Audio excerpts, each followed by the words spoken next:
Are you ready to listen to my dad Joe and Uncle Justin talk about sports? Now on with the show.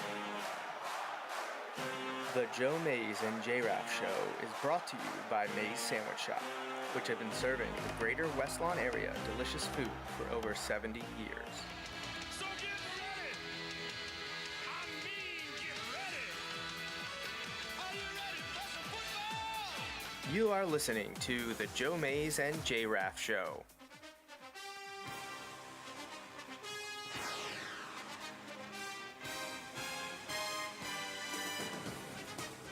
A weekly podcast about sports since 2011.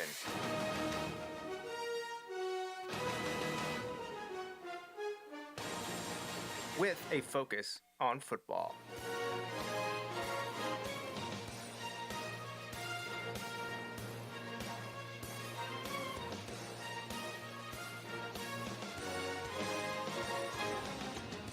Now, here are your hosts, Joe Mays and Justin Raffoff.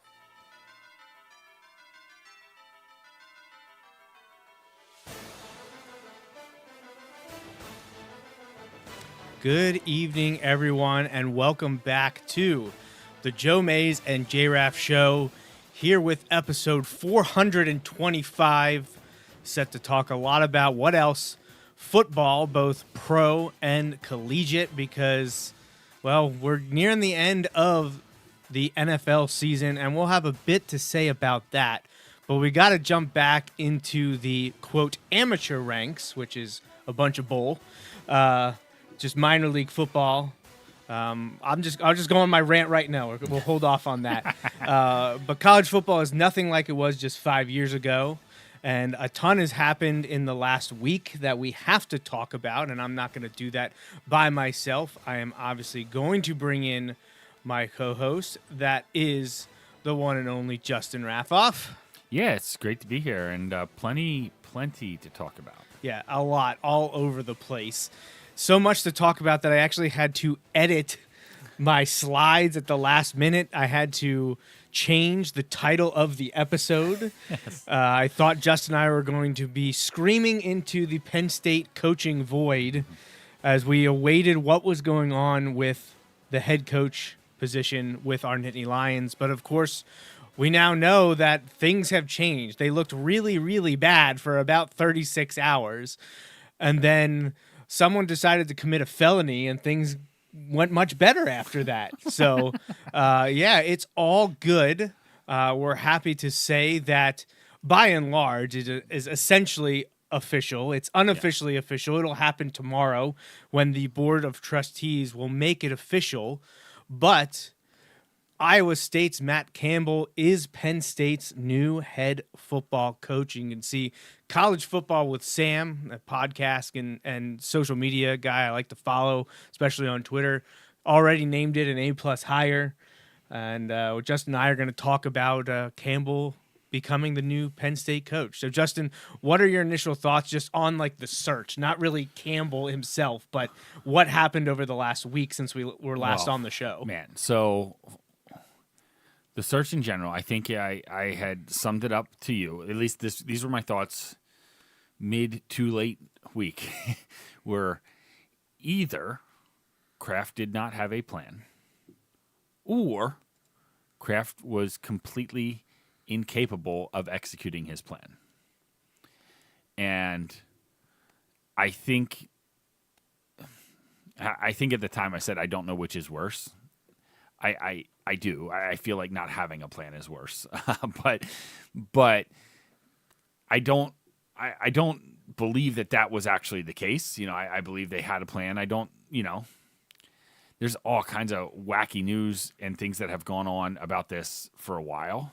But including this week, and it just got even, like, honestly crazier even by the day as it went through the week.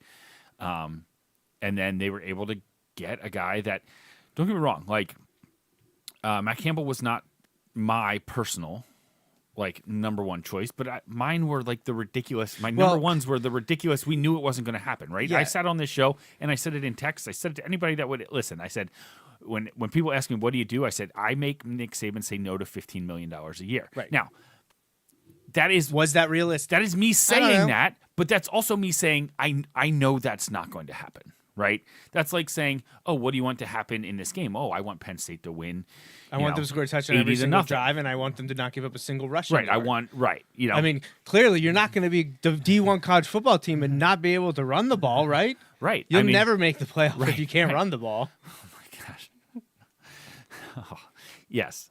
We'll get to that. Yes. But when we look at it, right, if you would have told me at the beginning if that Matt Campbell was going to be the coach, I would have been like, okay. Like, I probably would have graded it like an A. I don't know in my mind on the coaching search alone. I don't know. Well, like I said, we'll talk about the Campbell aspect. I was frustrated by the way things went. I obviously don't have all the insight into like why certain things developed the way they did. There were some reports, and I don't know. I didn't see a whole lot more about this, about how Penn State had trouble getting in contact with Campbell early in the search. Yeah, supposedly he like- doesn't have an agent or something now. Well, like right. they were contacting an old agent. I don't know. Right. It's a very weird aspect that I don't even know if we're going to get to at all. Right. We only have an hour, and we've got enough for like probably two and a half and it hours. also could be one of those where like it was just like miscommunication between people. In my mind, and I don't know that that's how it goes. I imagine me texting you and be like, "Hey, can we talk to Matt Campbell?" And you're not his agent anymore, and instead of seeing that, Sure, you can. or just saying like no, and be like, "Oh, okay," like, and not realizing that like that's a no because like you don't represent him, not a no. Right, as in that he might not be. Yeah, so I have no idea. But No, I was frustrated with the way it seemed to be going. I was frustrated by the factions that were developing, or let me rephrase, maybe they weren't developing. Maybe they were just being exposed in terms of like the chaos within the program and university and donor base and fandom. Like it just, and the longer it went, the more time you give those things to stir up, right? Like part of me is like, this is college football. Like if you don't expect the ridiculous, then you are unprepared for what is going to happen. And we have new levels of ridiculous to talk about.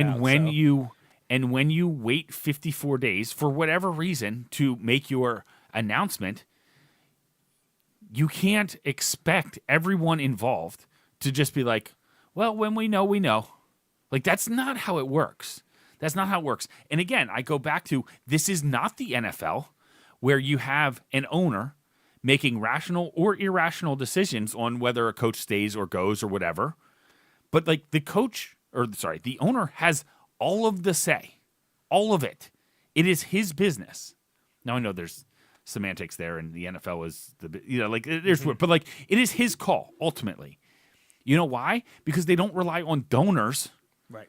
Like to help support the program. No. Now, it's also a weird dynamic because television deals are taking more and more of that, but there's also more expenses. Like it's just super weird.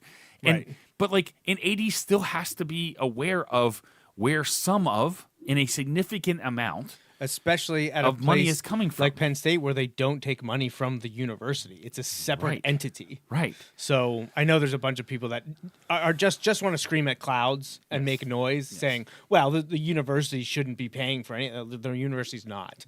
Right. Most of these It's Penn athletic State appointments athletics. are separate from the university. Right. Now, are there like student fees for certain aspects? And do they have to pay money for student tickets? Yeah, there are some aspects where there's money change between absolutely. people at the university and athletics. But the bulk of the money is completely separate. Right. Like your tuition going up every year Is not has is nothing not to tied do with athletics. who the No. football coach is. Nope. Not at all. But let's At not go Penn down State. that At Penn path. State. Right. Like that's not the same for every school, but at Penn State that is the case. That is certainly not a path we want to go down on this episode. The great thing for Penn State after, a little bit gun shy or got trigger happy and losing out on Tatake, who I don't even know if we'll talk about that part tonight or not. That was what I thought this show was going to be about. Matt Campbell is in town. He has landed Yes, in State yes. College. Photos here courtesy of Onward State. Saw it there first. Check them out. Onward State, Penn State University student-run journalism. They do a pretty fantastic job, and they had a photojournalist at the State College Airport to welcome in Matt Campbell, who is in Happy Valley and ready to go. The Board of Trustees will have a morning meeting where they will basically ratify his contract and approve the 8-year deal. We don't know specifically the amount of money. People are guessing around, I think, $11 million a year, which will put him at or inside the top 10 nationally. Also more than double what he was making at. Right, he Iowa was State. making what, 5? 5. Now, I don't know what the incentives were and things there because, yeah. But that again, that's a whole different aspect to the story. And also, but a significant part, right? A significant part to the story because when you have tried to evaluate what Campbell has done, a big piece of that you have to take into account is the resources that Iowa State is capable of putting into their football program. And it hardly compares to what Right. Penn State is able to and is looking to actively commit to their football program. Right. So before we dive more into the Campbell stuff, the college football playoff, and then finish with NFL if we have time, I did want to take a chance just to divert to one of my other interests, which is, of course, history. Yes. And today yes. is kind of a gosh, big yeah, one. You told me this. So today is National Pearl Harbor Remembrance Day. 84 years ago was the attack on Pearl Harbor on December 7th, 1941. And it's a somber day. This day that will live in infamy. That's the famous quote from President Roosevelt delivered the next day. And obviously there's a lot going on, but just wanted to take a moment to point that out. And, I was able to visit Pearl Harbor again this year. It was my second time there. Honestly, I felt better about the visit this time because I felt like it had been changed in the last 2 decades since I was there the first time in August of 2003, right before I started at Penn State. I went and I felt at that time, and it could have been just, I was younger. I wasn't paying as much attention, maybe was focused on too much of one thing, but I was underwhelmed by my first visit to Pearl Harbor because I felt like it was very much just focused on the Arizona only. I felt like there was a lot more about Pearl Harbor, and it felt like everything at the time, again, that could just be my point of view, what I was seeing and hearing and focus on myself. But I was underwhelmed my first visit because I was like, there's a lot more about the story of Pearl Harbor than the Arizona. Right. It's obviously the main focus for a Absolutely. very unfortunate reason. Absolutely. And I get it. And the memorial itself is fantastic. It's great to visit. I was thankful to get back there again. But my first visit that August in 2003, mid-August of that year, I was like, man, I was kind of thought this would be about everything at Pearl Harbor. Right. And it wasn't. Now, there is a ton to do there. There's the USS Bowfin, which is the submarine museum. You can actually go on the ship. There's here's my quiz to you. I told you I was going to quiz you. Yes. What is the name of the battleship in harbor that the treaty with the Japanese was signed? Do you know? I don't know, and I've seen so many documentaries where it was there, but I don't know. It's the battleship Missouri, which yes. I did visit in 2003. Did not get to go on this past time. I did get to journey with my father and father-in-law with the National Park Service onto the inner island, Ford Island, which you could only do with NPS to go where we were going because it's on the active part of the military base. And we got to visit the USS Utah Memorial and the USS Oklahoma Memorial, which were created much later than the USS Arizona Memorial. And that was really cool to see. That's something that not everyone gets to see. Whereas my wife, Amy and Brian, went to the Aviation Museum, which I still have not been to, and my too fortunate to have 2 trips there. Haven't been to the aviation part of it, but they got to see that one because we could only get enough tickets for 3 of us to go on the National Park Service one. Because if you don't buy it the second they become available, because there's only like 30 of them, they're gone. So it was really cool to see the Oklahoma and the the Utah. I hope I'm remembering that correctly. Just because Right. it. Actually, I think one of them might not have even been finished when I was there the last time. Okay. It took a long time. I think it was the Oklahoma one. Was not even there when I was there in 2003. So, Just real quick, have you watched like the documentary like on Netflix, like the Pearl Harbor minute by minute kind of thing, where like it breaks it down? I don't like, remember if it's really cool. There's a bunch of those World War II ones. That's a really good one. Yeah, they're it's really fantastic. interesting. But also the guy who wrote, and I think it's Daniel James Brown, the guy who wrote Boys in the Boat, also wrote a book, Facing the Mountain, and it's an incredible book. It's really good. But it's about like Hawaiian and Japanese Americans, like specifically, but like obviously the Pearl Harbor like aspect to that plays a big role in kind of kicking off that book, and it's a really good book. And yeah.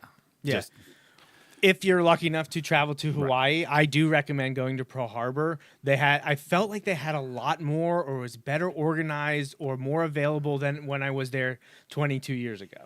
And again, that could just be, at the time I was 18 or whatever. Right. Respected the history and visiting museums, but I may not have been as dialed in as I was now as a 40-year-old.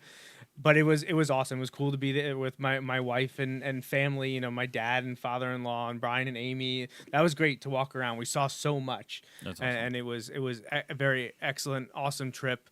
And the cool thing, I think I sent this to you, they rotate the flags there. Yes. And you can buy them. They'll do them on they do them every day, but on the big days, 4th of July, December 7th, and I'm talking about on the Arizona Memorial, you can purchase them. And obviously it's a fundraiser to help, because everyone needs money for everything to keep these things working and ability to visit them. And I actually bought one that flew while we were in Hawaii, not the day we were at Pearl Harbor, but on the 4th of July, which is cool. That's a very American thing to do, but it's also my anniversary. We were in Hawaii. Now, on July 4th this year while we were there, Kelly and I hiked Diamond Head, but we visited Pearl Harbor together. So while we were there, so we were literally on the island while this flag flew, and then they take it down, they do the whole thing, fold it up, and they shipped it to us. That's and awesome. I have a certificate of authenticity that says, this flag flew on the Arizona Memorial from this time on July 4th, 2025. And so that's upstairs with my grandfather's flag from his casket. That's But, awesome. Yeah, it's really cool. And you get them at any time. You can do it online. I did it in person, which was awesome, but you don't have to be there to do it. Right, You right. can do it online. They sell them all the time. So if you're into military history and Americana and, supporting monuments and museums, it might be something you want to look into, because it's pretty awesome to have as a keepsake. So. All right, sorry for the little detour down history, but felt like it was important to note. I was going to say, World War II stuff, including Pearl Harbor stuff, things you and I could also talk about for hours. Yeah, just wait until I come up with another new podcast that Justin and I have to do. I just tell him that we're doing it. Now our World War II history well, we're like part of that meme. Yes, Once you I was hit, gonna sometimes I've seen 40, sometimes Right, I've seen 30. 30s, you right, either yeah. start to get really into smoking meats, you get really into World War II history. There is no in between. Right, and neither of us own a smoker. Greg is smoking meats. Joey and Justin are learning World War II history. So, all right. Let's get back to Penn State and Matt Campbell before we talk college football playoff.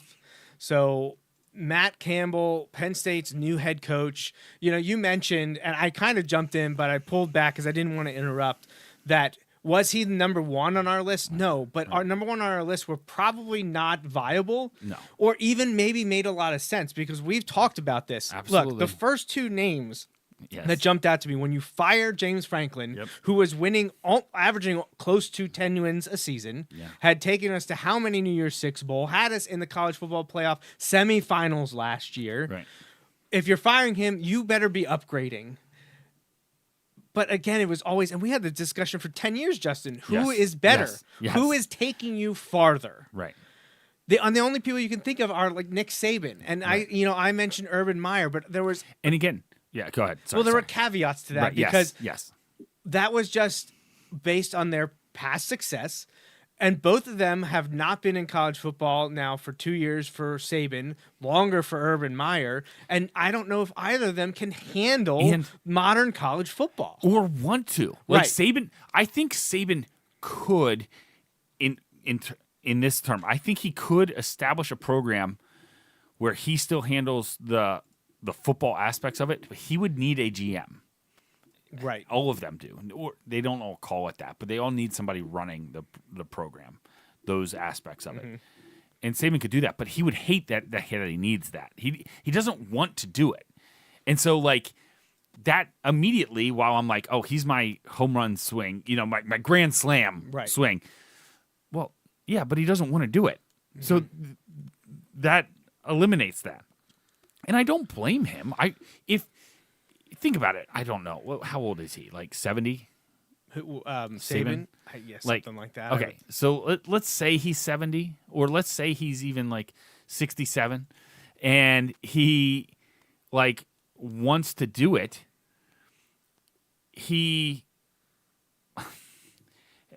It would be a lot, right? Like it would just be a big thing. Like it's going to be a temporary thing.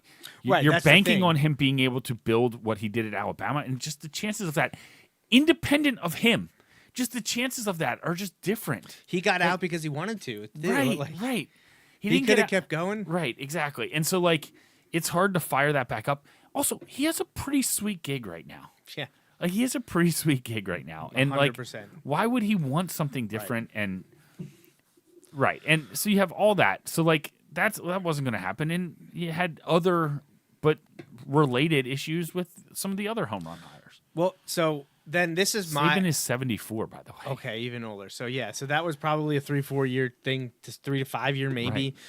But again, were they super realistic? I don't know. Would they have worked out? Also don't know. But when you get down to it, be like, okay, who are the realistic options that you would want, that you think could be on par with Franklin or an improvement? Yeah. Well, first, right now, number one, I think for everyone was Signetti. Yeah. Yeah, especially absolutely. now, the day after he Yes. won Oh, gosh. the Big Ten championship with Indiana. Right.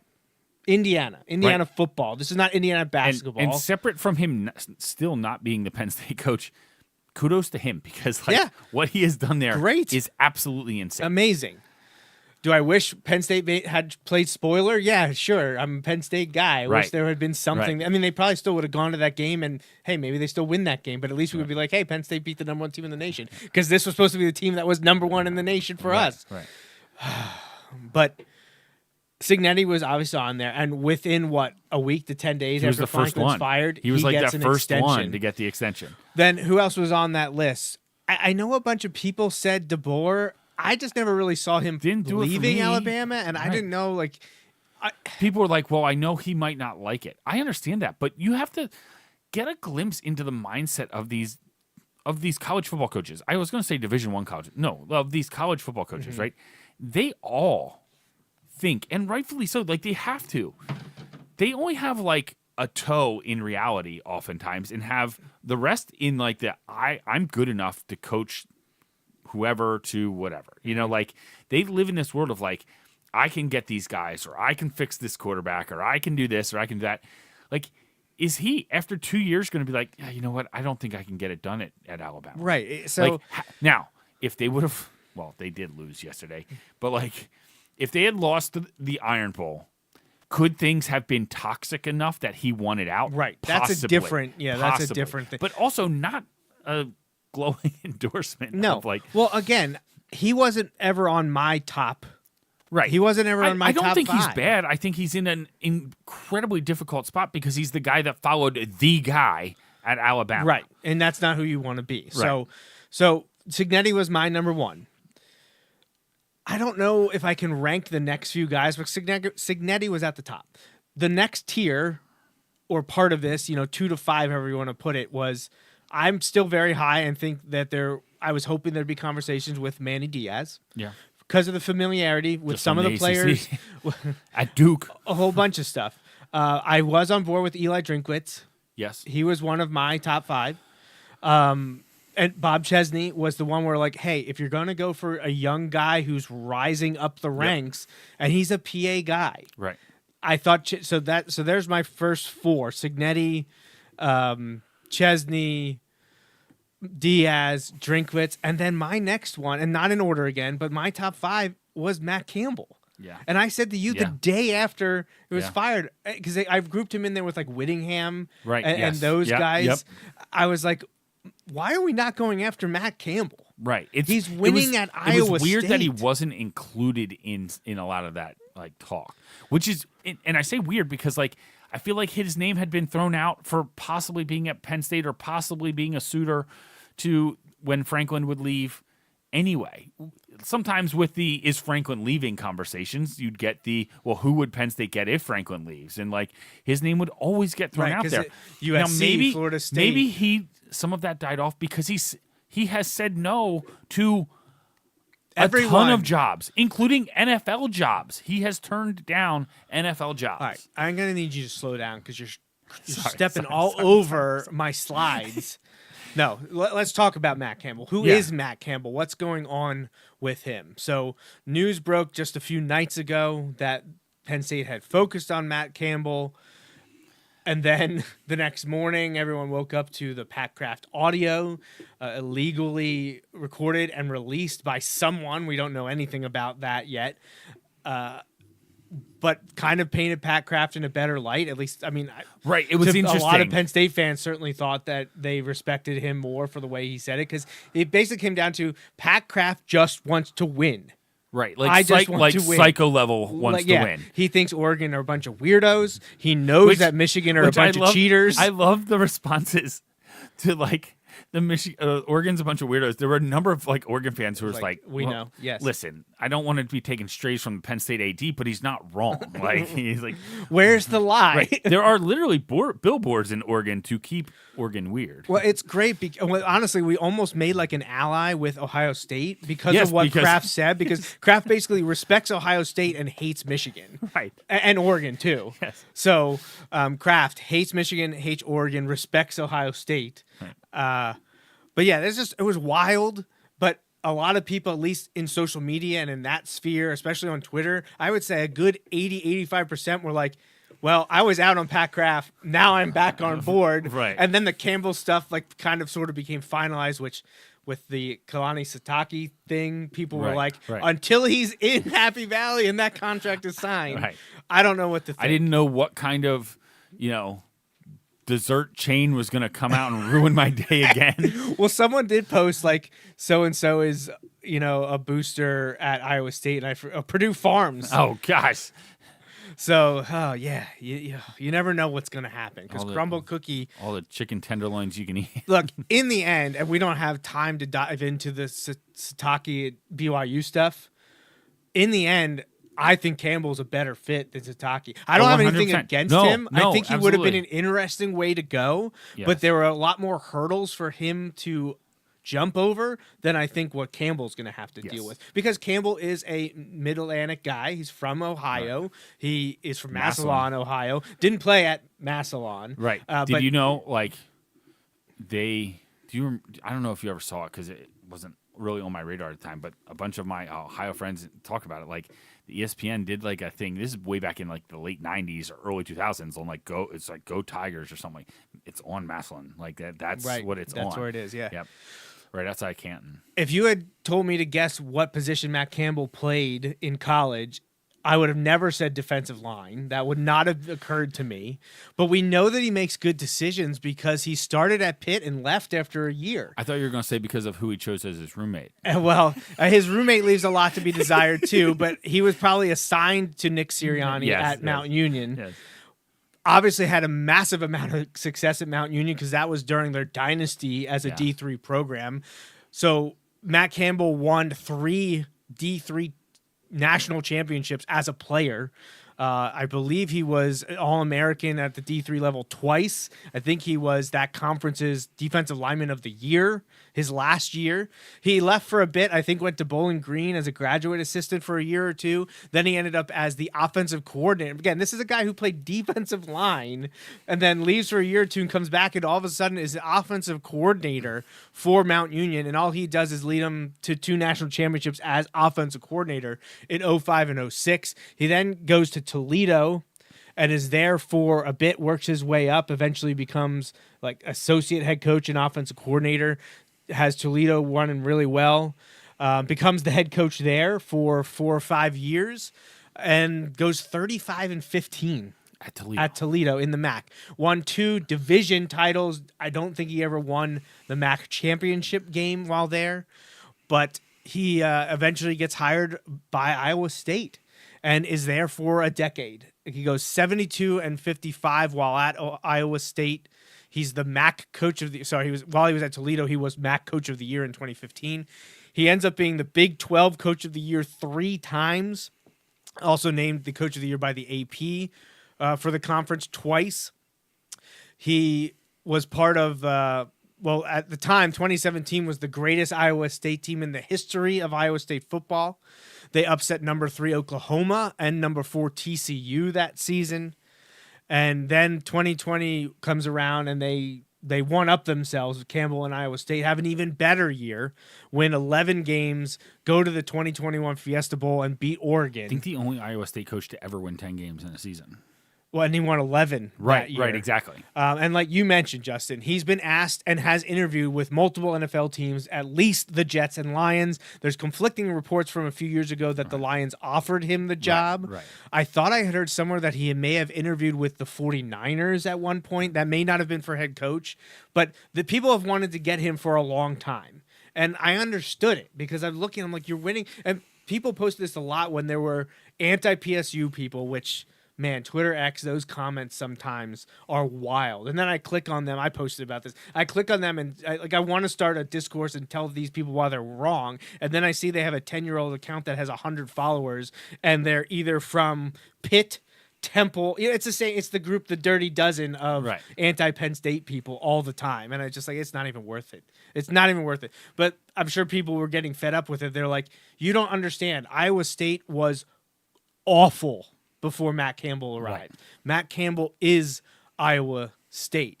And what he's been able to do in his career, especially while at Iowa State, is just fantastic. So he became the interim head coach at Toledo in 2011, led the team in the Military Bowl, which they won.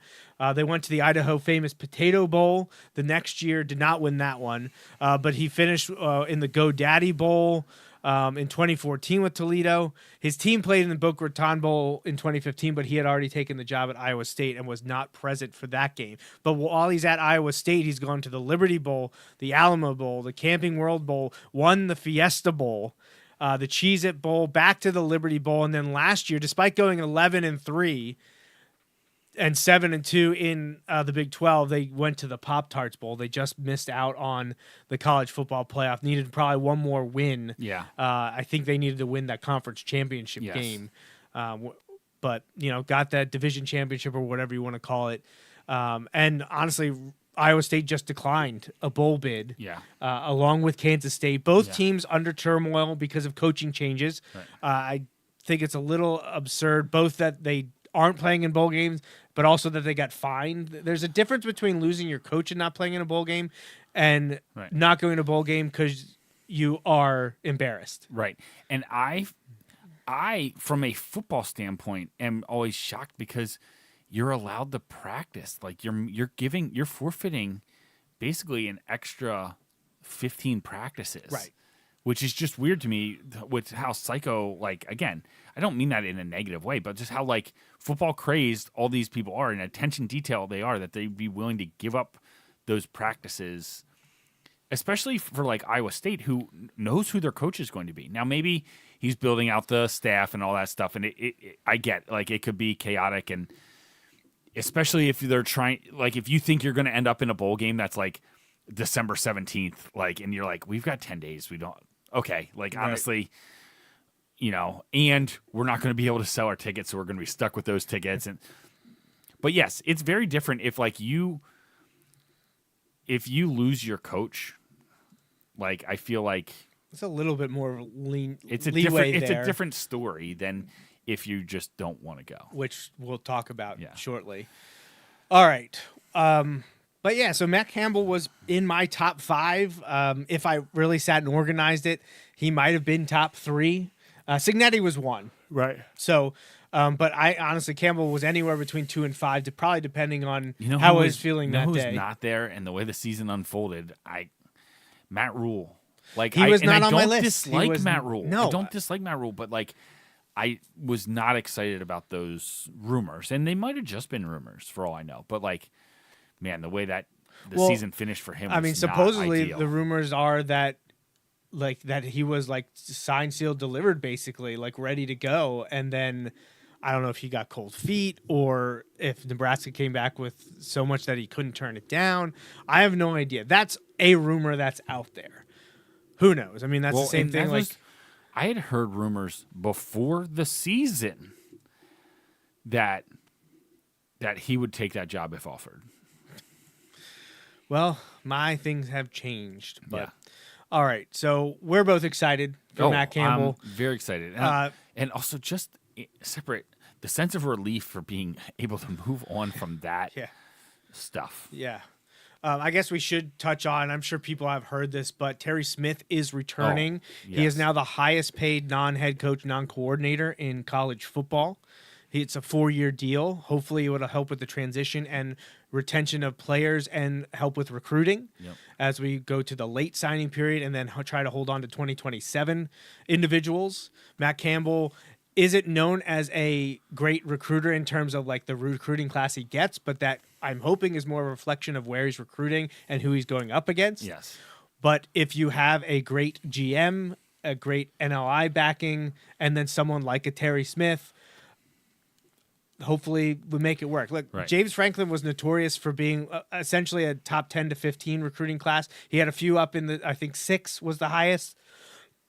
Interesting of note, when those classes fully matured, if you want to say it, when they would have been juniors, seniors, upperclassmen, those teams never finished ranked in the top 25. Right. So Right. that's one strike against development, I guess, Right. or bad recruiting. I don't know where you want to slice it, but we're not here to talk about James Franklin and those teams anymore. The only thing left to say about this current Penn State team is the staff is still being filled out. We've heard that Campbell's defensive coordinator is likely coming along. Now I believe their offensive line coach is supposedly coming along. So we'll see. Those things will come out over the next few weeks, but Campbell is in town and ready to go. But last thing, Penn State focus. We're going to New York. Yeah. New York City, baby. Back where the James Franklin era began is where it will come to a conclusion. Nice bookend for his group of Nittany Lions. Destination New York City on Saturday, December 27th. So 20 days from now, just under 3 weeks. Penn State will be at Yankee Stadium to play in the Pinstripe Bowl against Clemson, who went 7-5 this season. And the preseason, this was a 2-4 matchup, correct? Yeah. Yeah. People, if you're in December hearing Penn State's playing Clemson, you're thinking, okay, all right. One of those teams must have struggled a bit. They don't have a bye. They're Right. playing in the college football playoff. Both teams maybe didn't have as great a season as expected. And then you find out it's no, they're 6-6 and 7-5 and playing in the Pinstripe Bowl. What's most interesting to me, Justin, is that Penn State's favored by like 4.5 points. Yeah. That surprises me. Yeah, except I guess Penn State has played well no, actually that's not true. They've played better. They've certainly played hard the last few weeks. I am interested to see how that goes. What is this roster going to look like on December 27th? Yeah, that's the biggest thing. I don't even know. Part what of to me say there. thinks Terry's going to have as good a chance as anybody at getting some of these guys to play. But again, the way it is, if I'm Nick Singleton or I'm Katron Allen, almost especially as a running back, like I don't blame anyone that's like, no, I'm good. I don't need to go out one more time. And it's not what I like. It's not what I like. And I don't know what I would do. But I mean that is in like, I don't know what I would do. Like, with how emotionally draining this season was, I could understand if guys are like, I'm ready to put this behind me and start my NFL like workouts, trying to train to get drafted or brought into camp somewhere. being the Penn State homer, I'm always going to be like, I'd love to see them just get a good number of the guys to come and like give it one last go and see. It's also before the transfer portal opens, so like if there are guys who are looking to get one last good tape out there, hey, this could be a great chance for you to, like, if you're like, look, I'm going.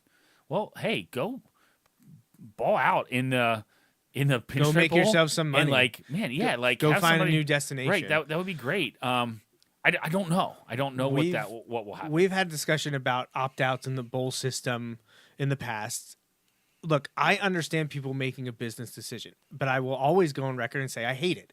I think it's ridiculous. I'm always a program coaching loyalty. Put yourself out there. Play for your teammates. Play for the love of the game. So opt-outs always make me mad. Am I holding it against them? No, I'm not going to hold it against them because I understand why some of them are doing it. Yeah, well, others, that is true. Others, That's true. not so sure. Right. So, like, specifically, I said Katron and Nick, who both have no eligibility left, are moving on after this year. What I am not referring to are the guys that are like redshirt sophomores or juniors who go to the draft. And we've seen this a number of times over the last couple of years and don't end up getting drafted and are out of the league like Kobe in a year. Right? Yes. Now he didn't sit out. Did he? No, he did. Didn't he pull himself in the second half? Yeah. And like, well, a ton of those guys that skipped the game against Ole Miss, the Peach Bowl. Well, that's the one that really pisses me off is the way that was handled 2 years ago in the Peach Bowl against Ole Miss. That was absurd. What happened with, what was it, Joey Porter Jr.? Yeah. Was it Olufashanu? Yeah. There was at least one or two other. Like, they were there and practicing, and then, like, the day of, they weren't playing or only played a little bit or something. I was like, what are you doing? Right. What's happening here? Right. Play the games. You were picked to play. But I've also said, and there are million people, maybe a million reasons, and people smarter than me that could tell me why this couldn't happen. If it's so, like, you don't want to get injured and lose your chance at life-changing money, I get it. You have NIL and there's insurance is a thing. Yeah. Just have someone underwrite a policy against catastrophic injury. Right. Is it going to be... Well, people are like, oh, they're passing up millions of dollars. There is no guarantee that when you get to the NFL, you're going to make tens of millions every year. And that's the point, like, I'm trying to make, like, again, the guys who have something to lose and are also done at Penn State, like, can't come back. They're the ones who I'm like, hey, look, if they're ready to move on, they're done. We have so many guys, and this is not, it went. When we go to, when we go to, like, look at it, and this is not just unique to the opt-outs, but just in general, and not unique to Penn State, so many guys are getting bad advice on whether they should go or not. Yeah. I am more in tune with the Penn State guys, but, like, there are some guys who could maybe gain themselves a lot of money and end up costing themselves a career, or a shot at it. Because, again, like you said, there are no guarantees. Like, there are very few NFL jobs. Well, the like, average jobs. NFL career is, 3 years, I think. Yeah. 3, and you'll make a lot of money that could set you up if you're smart. That could set you up for a long time, that you could probably do, part-time work, light work, doing other things if you're really smart. But 3 years is not a lot of time. And if you're only in the league for 3 years, you're not signing a contract worth millions of dollars a year. No. The money you're making is very good. Right. But it's not the millions plus a year that I think people think, like, as soon as you get there, you're signing $10 million deals. Right. Because they see the $100 million deals being thrown around to, half a dozen guys each offseason. It's not like that. So you're right. It's poor decisions coming from agents and people that are getting in their pockets that they don't realize they're getting in their pockets. Now, I also look at, and again, this is completely hindsight, because if things unfold differently, who knows how it works out. But, like, Drew Aller cost himself a lot of money. Let me rephrase that. Drew Aller lost out on a lot of money, I think, initially anyway, because I think he would have been a very high draft pick last year. Which comes with more guaranteed money. Right. And I honestly would be surprised if he goes before the third day this year.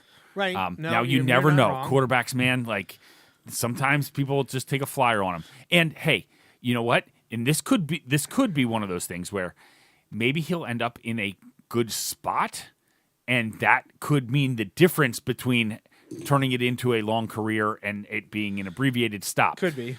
You never know. And that is literally sometimes luck of the draw, like where you get to go. Oh, 100%. So that being said, like there are the alternatives, but like that, honestly, I feel like that could have been the case independent of whether Drew got hurt this year. Yeah. Like his stock had suffered a little bit anyway. But anyway, we've moved on. Yeah.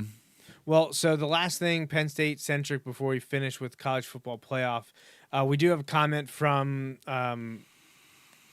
Andy Hofford, who has appeared on this program a few times in the past. He wants to know our thoughts about the 2026 recruiting class. Is there still time for Campbell to fix it? And the reports of a bad class sinking the programs for years overblown. So my take on 2026 is you had two guys, Jackson Ford and Peyton Falzone, come to Penn State and join their recruiting class. It was ranked like in the bottom. It was like 140th or something like that. But Campbell's going to be bringing some of his recruits. Some of the kids that signed to play at Iowa State will be granted the ability to enter the portal and will have the opportunity to transfer. Will transfer before they set foot on Iowa State's campus. There will be people that do that. Right. It will bump up the recruiting class a bit. Is this unsalvageable from a recruiting ranking standpoint? Yeah, it's going to be unsalvageable. Yes. It's not going to be a top 50 class, most likely. Right. However, this is modern college football, and you have seen teams now, especially look at Kurt Cignetti's Indiana teams, the Texas Tech team with Joey McGuire this year, and apparently former NA quarterback Mac Leftwich as offensive coordinator, which is bonkers to wrap my head around. He played Wilson in the 2012 Western Final. He is now the offensive coordinator for a college football playoff team. It also makes me feel old. Right, exactly. Like Texas Tech, like that team, that is a portal success. Right. They figured out who they needed, and look, they're now the number 4 team in the CFP. And I believe the portal opens on January 2nd. January 2nd. And here you go. Friday, even from 2nd. Recruiting class, and again, this isn't just, but in terms of the numbers, in terms of college football turnover, I think it's West Virginia signed like 42 kids on National Signing Day the other day. Like 42 kids. So like the rate at which, remember, you used to go in and you used to be like, you're looking for like 18 to 22 kids, right? For your signing class. And then it was big news that like Alabama or somebody would bring in 25 and then they'd make 10 of them gray shirt and pay their own way for a year. By the way, that's all going away because everybody on the roster is going to have a scholarship. Well, up to 105. You have the ability to give 105 scholarships because you can give a scholarship to everybody, but you can only have 105 guys on there. So like for a lot of major teams, walk-ons are going away. Right. The idea that the walk-on is going away everywhere is not true. There are some programs that will not give 105 scholarships. But a lot of the Power 5 schools are going Power 4 schools will be that spot. But yeah, I think there's room to salvage this group. It may not be in terms of what that February first Wednesday or whatever, or first Tuesday, whatever that is, the signing day in February. 4th, I think. It won't be that day. It's going to be the transfer portal that's going to salvage the group in terms of when you look at the stat that kept getting thrown around was not just recruiting because of the Cignetti thing, but the talent composite score or the roster composite score for Indiana versus Ohio State is an absurd gap, and Cignetti pulled it off. But like that's going to be more where we want to concentrate, at least until he has a chance to get an actual recruiting class. Anyone hoping for Penn State's demise because this 2026 recruiting class only has 2 signees knows nothing about current college football. No, that's not the way it works because of the transfer portal. And 10 years ago, this would have been a disaster. Absolutely, your program would be disaster. in dire straits. You'd be set back 3 years. Now, would it be nicer to have 10 to 12 recruits right now? Absolutely. Yes, but Campbell will bring some of his guys. We'll get some of his guys in transfer portal, and there'll be other guys that want to play at Penn State and with Campbell, that are not Iowa State kids. And so a thing that is tangential to this also is the reports that there may be a shift in the way that Penn State handles constructing their roster. Well, and how they hand out NIL. Yes, and so Again, entire Again. discussion we could have on the Yes. Franklin era. Right. The reports are that just Franklin had a way of doing things. He was And was more of the look. We want to keep this intact, and we want to like do things. And it was more of spread it around, Yes, he was there. Everyone's on this team, which is admirable. right? And a prevailing method in a lot of the power for, well, let's say in playoff contenders, right? So a more prevailing method in contenders is to Feed the hungry mouths. focus your 60 to 65. Let the others get what they get, which again is going to be a full scholarship and revenue sharing. But starting this coming year. right, but in terms of really spending your NIL, concentrating it on that 65, and kind of going from there. Now, again, those are just things I've read over the time, and hey, that's a shift too. So it could look different the way Penn State goes about constructing a roster. And it's going to look different this year, right? Whereas that was one of the things, again, people have said Franklin liked to address a need here and there in the transfer portal, but he wasn't like Dabo and was like just, stuck in like we refuse until his hand got forced. But he wasn't like that, but he also wasn't going out and being like, hey, we're looking for our starting quarterback in the transfer portal. Like he wasn't doing that either. So, Which Penn State may have just found their starting In the quarterback transfer in the portal. transfer Right, portal, yep. as Iowa State multi-year starter Rocco Becht, who is the son of former Penn State tight end Anthony Becht, is supposedly entering the transfer portal and will follow Coach Campbell to Penn State. Who knows what that means for Ethan Grunkemeyer and the two other scholarship quarterbacks currently on the roster with Penn State. One or two could be making their way down to Virginia Tech. Right. Others could be going elsewhere. There's going to be a lot of turnover in the next 4 weeks, and we'll update as we hear it. But moving on to finish out the program, we do want to talk about the college football playoff, which was just announced this afternoon on ESPN. I have no qualms with the 12 team selected to play in the college football playoff. I am happy that they chose Miami to go in. I do understand the fans of, Vanderbilt, Notre Dame, and BYU yes. being upset that they were not selected, and they believe two of those three teams should be in, and Tulane and James Madison should be out. I don't support that idea. I've wanted a 16-team playoff for 25 years. Right. We are finally going to get it. It may not be next year or in 2 years. It might be 3 years down the road. It is eventually going to be 16 teams. And then we'll finally be at a spot where I feel like we can be happy about it. Right. Until then, I think it's ridiculous to not have some of the smaller, less, I don't want to say talented, because we've seen these schools beat it. Like, people act like these schools have never beaten the big boys before. Right. And it's absurd. And what we are When most of these big boys won't schedule these guys. refuse to, You- because you- they know there's a chance they could lose. Right. So you are depriving yourself of one of the greatest college sports spectacles ever that you see every March when 68 teams take the court. And you remember when Virginia lost to a 16 seed? Right. So do I think James Madison is going to beat Oregon? No. Do I think it could happen? 100%. Right. Do I think Tulane beats Ole Miss? Probably not. But maybe. But could it happen? Yeah. This is not this will never happen. Get out of here. Right. No. No. It absolutely could happen. And if it happened, it would be everyone's advantage to see something like that happen. Right. Because you see it in March Madness and every also, year. The whole idea of the playoff to me was when you had teams like 13-0, UCF go undefeated. Not have a And chance. people were like, oh, well, well, no, don't tell me that the regular season, the beauty of college football is that the regular season matters so much. But no, then it it doesn't. doesn't. You're telling me it doesn't matter because teams didn't lose a game because then they smoked Georgia. Right. They don't lose a game and they don't get a national title. No, you have devalued the regular season because you have said 12 games don't matter. And these two other games, these two postseason games you played, those don't matter either. So no. And look, yes, there's something to be said for I think three teams have a legitimate. If I'm a fan of them, I'm mad that we're not in, right? And that's Vanderbilt, BYU, and Notre Dame. Like if I'm a fan of one of those, honestly, the biggest one to me is BYU, just because they only lost twice, and it was to the same team who was good enough to get a bye. Yeah, the number 4 seed. Right. They got penalized for having to play an extra game. They got penalized. They would have been better off if they lost the tiebreaker and didn't have to play Texas Tech again. Right.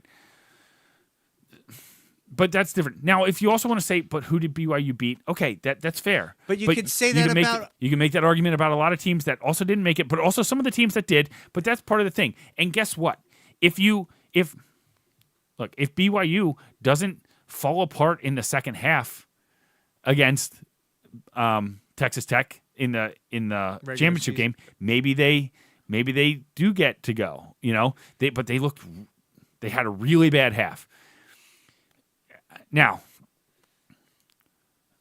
I think, like you said, you have to include the ones like Tulane and JMU. Like, no, the big boys still get 12. Well, they still get 10 other spots, right?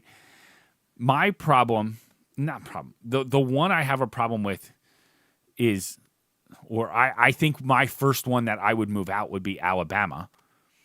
But again, am I penalizing them for having to play an extra game? Right. However, they were awful in the SEC championship game. They were terrible. They were worse than BYU was. BYU, it was a close game into the third quarter, and then they had a couple of turnovers that got run back for touchdowns. Alabama had negative rushing yards. Somebody posted a thing. Alabama had ranked 16th in SEC rushing yards this weekend, and only 2 teams played. Well, I saw, was it about the pro Miami? People were in Miami, and they had more rushing yards than Alabama did this weekend. Right. Alabama had -3 rushing yards against Georgia and did not score until the game was over. Here, this is my tinfoil hat, and I turned and said we had the May Sandwich Shop holiday party, Christmas party today at Black Sheep Tavern, and I was sitting there with my aunt, and I said, there's absolutely no way they don't have Alabama in the first 2 college football playoff 12-team bracket. No, there is no way. Right. And immediately, number 9, Alabama, and she's like, well, you called it. Right.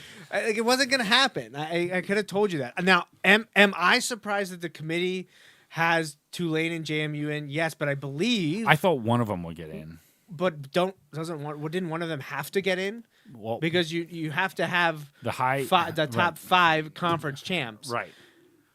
And Duke sealed that fate. Duke threw a wrench into it by beating Virginia. If now Virginia wins, they're in, and one of them is out. Now, this was one of the things, and I don't necessarily feel like this should have done it, but it is an interesting point. Let me just say it that way. It's an interesting point.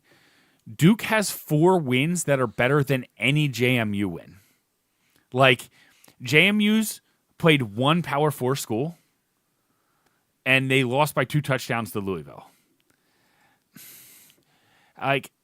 But I don't think that disqualifies them because, like we said, schools aren't willing to play them. Schools aren't willing to play them. And so, you have that aspect to it as well. But it is an interesting thing. But, I look at it, I think you leave something up to chance when you lose more than 1 game.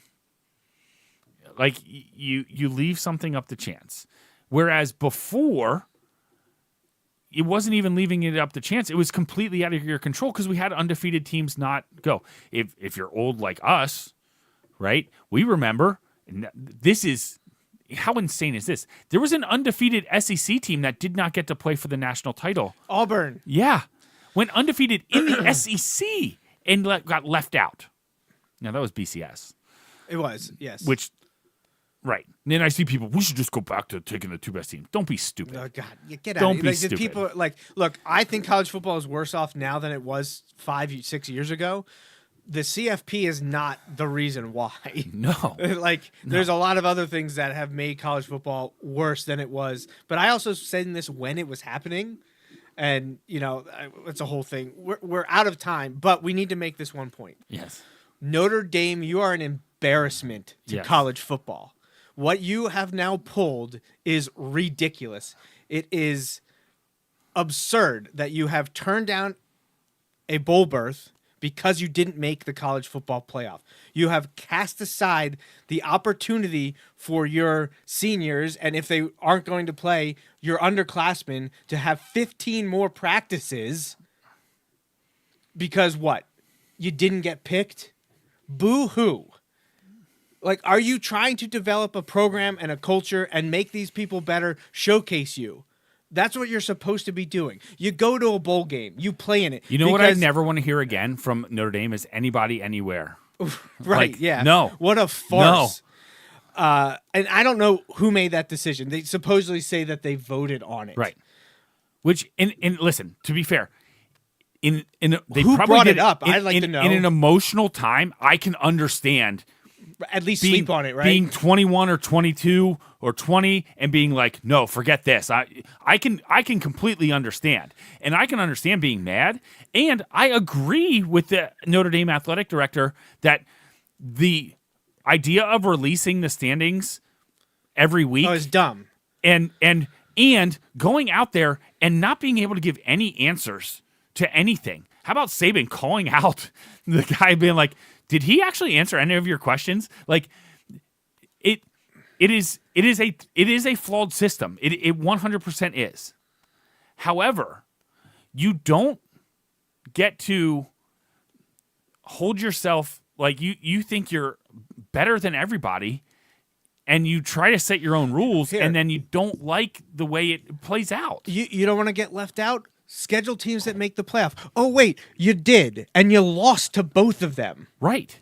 So, look, I do think on some level Notre Dame got a raw deal, just like Vanderbilt and BYU, but we should be in there over Miami. No. You lost head-to-head. We should be in there over Texas A&M, not I know we should be in there over Tulane or JMU. Well, one, the way CFP is legally set up, you can't be, right? Because you're not in a conference. Which, by the way, you sign on to, you participate in the college football playoff, and they've already handcuffed the CFP apparently going forward because it was written in before this debacle that if they're in the top 12, they're guaranteed a spot next year.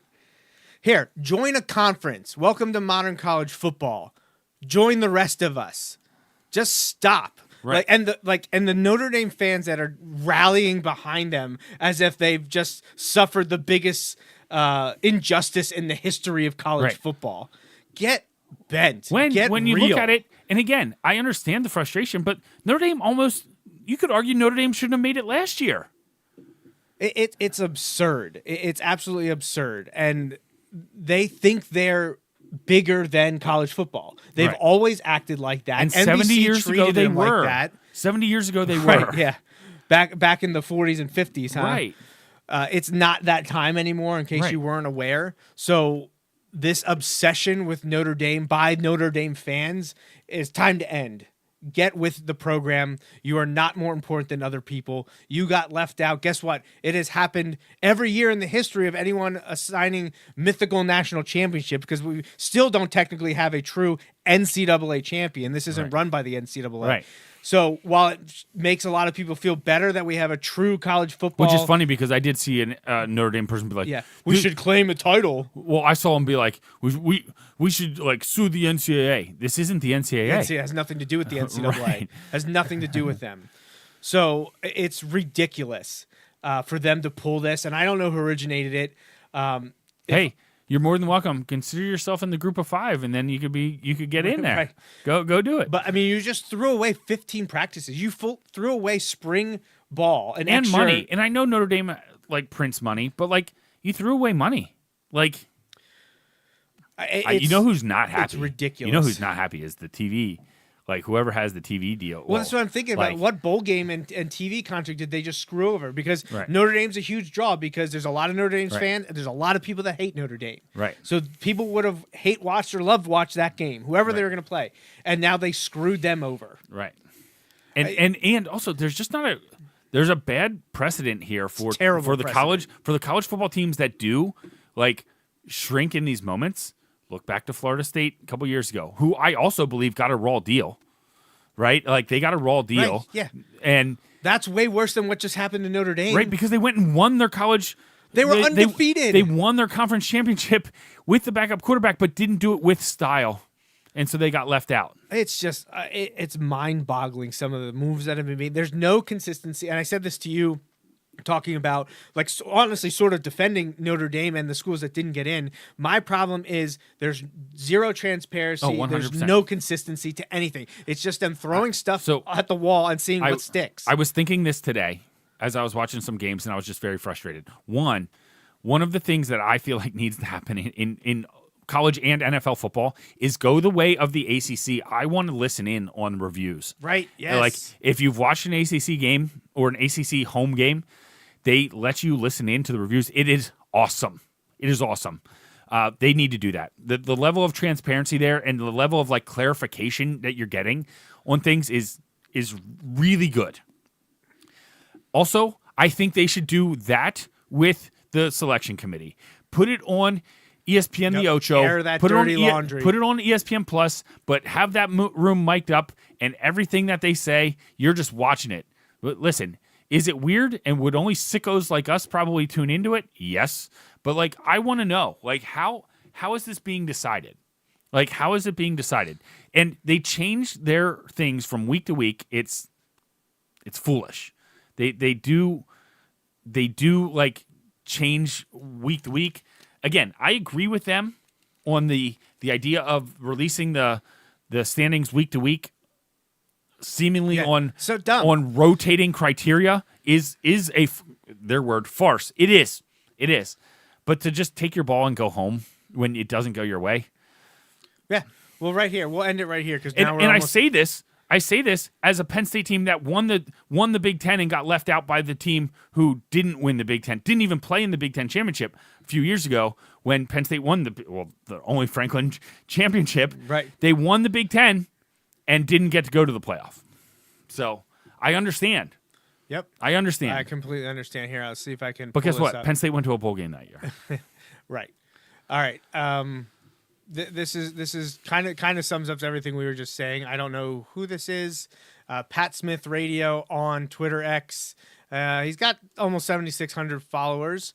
But here, let me pull it up. This is not the Mays Sandwich Shop hotline, but we will use it as such. If you could see the Twitter thing I'm putting up, he has taken Notre Dame's statement about not playing, and he lays it out there. Great lesson for young people. Don't get your way. Quit. Because that's essentially what just happened. That is what Notre Dame did. It is absolutely absurd. That entire university should be ashamed of what they just pulled. It's ridiculous. It's an embarrassment. Right. So, and I know this is not the way of college football because they probably would have had a ton of opt-outs and stuff like that. But you want to go out and prove a point, go to a good bowl game because they would have been the first pick for any bowl, right? Would have wanted them. Go and just smoke whoever you play.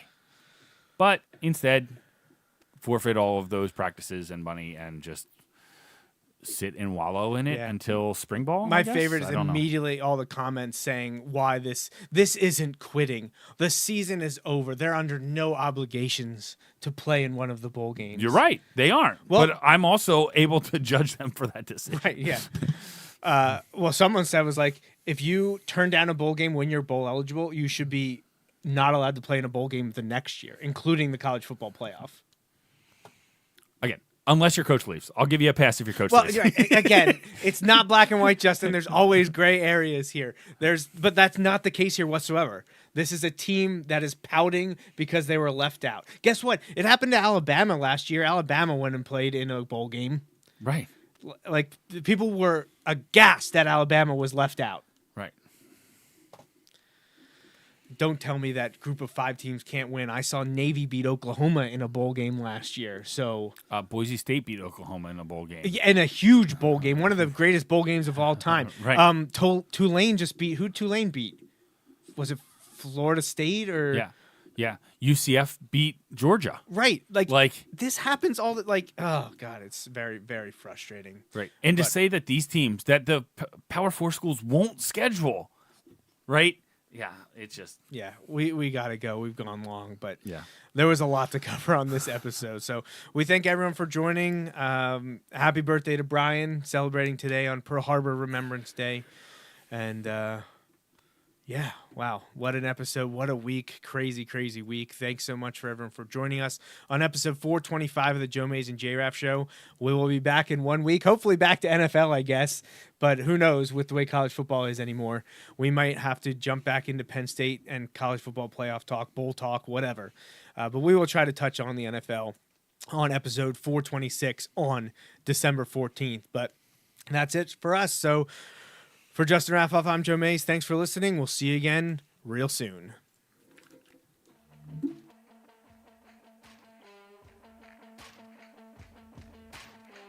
That's a wrap on this episode of the Joe Mays and J-Raff Show, brought to you by Mays Sandwich Shop. You can watch each weekly episode live on Facebook, Periscope, or YouTube. Be sure to like, follow, or subscribe to the show on Facebook, Twitter, YouTube, SoundCloud, Apple Podcasts, and Google Play. You can also rate and review us on many of these platforms as well. We'd love to hear from you. Send your emails to the Mays Sandwich Shop inbox at joemaysandjraff@gmail.com. The Joe Mays and J-Raff Show is a part of the JMNJR Radio Network, home to other productions such as the Bulldog Hour, Tangents with Friends, and Nat Chats with Dad. Until next time.